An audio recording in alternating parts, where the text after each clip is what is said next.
proces gegaan. Waaruit ik heb geleerd mezelf te accepteren, doelgericht te leven. En ook ontdekt heb wie ik ben. En het is gewoon super, super fijn om te weten wie je bent.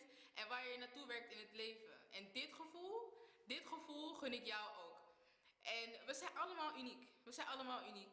En niks is mooier dan je uniekheid uit te stralen en dit te communiceren naar de wereld toe.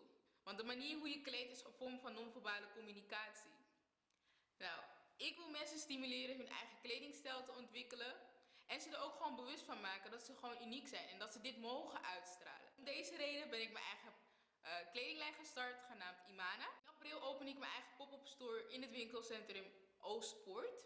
Nou, daar zal dus de workshop Refashion plaatsvinden. Tijdens deze workshop leer je dus hoe je van je oude kledingstukken weer fashionable kleding kan maken. Deze pop-up store wordt een ontmoetingsplek voor creatievelingen in Amsterdam Oostpoort. In Amsterdam Oost. En iedereen natuurlijk die wil deelnemen. Waar zij dus op creatief vlak zich leren ontwikkelen. En ook op een hele leuke manier hun buren leren kennen. Nou, lijkt het jou ook zo leuk om deel te nemen aan de workshop, modeshow of wil je gewoon een steentje bijdragen? Aarzel niet. Ik weet dat het een succes wordt, maar daarvoor heb ik ook een steuntje in de rug nodig. Together we will achieve more.